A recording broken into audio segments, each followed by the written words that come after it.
Good morning, YCC. I hope this daily reflection finds you well. Adam and I were chatting the other day about reopening the gateway. And he quite rightly said, people are fragile and the gateway needs to be a place of real grace and acceptance.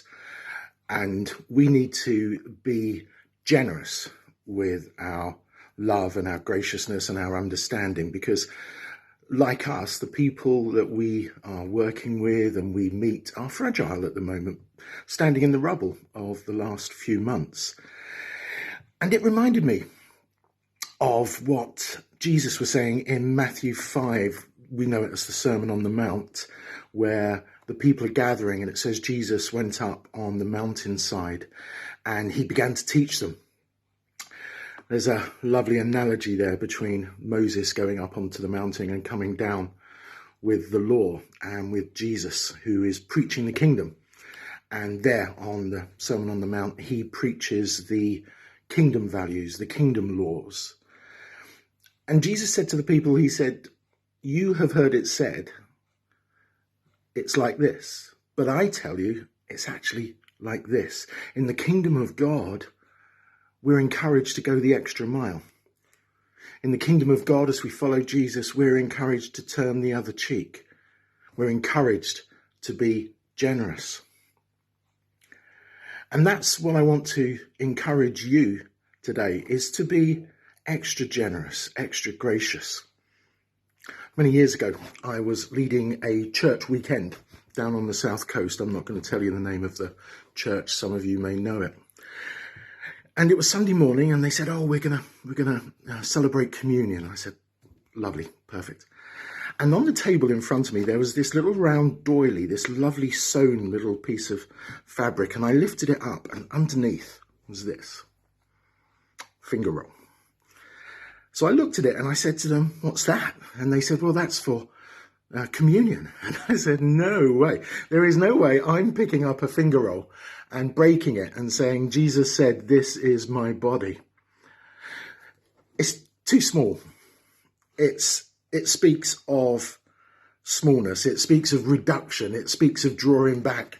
When we celebrate communion and when we talk about Jesus breaking the bread, this is the sort of thing we should be talking about.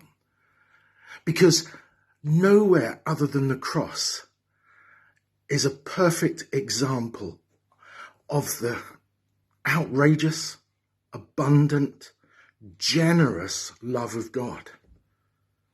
That's where it's seen in its fullness at the cross.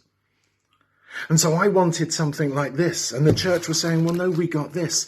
And I said, "Yeah, but I can't do that." I said, I want a loaf of bread to break. And they said, "But there'll be lots left over." And I said, exactly. That's the point. When Jesus breaks the bread, he's talking about a love that is greater than anything we can imagine. He's talking about the kingdom where there is always more love, more acceptance, more forgiveness, more grace. There is always room for more at the Father's table. That is the way of the kingdom. Not in smallness or minimizing, but in generosity. Jesus calls his followers to be generous. And I want to encourage you to do that as we stand in the rubble, as you stand in queues, maybe trying to work out what all the arrows mean in somewhere like Tesco's.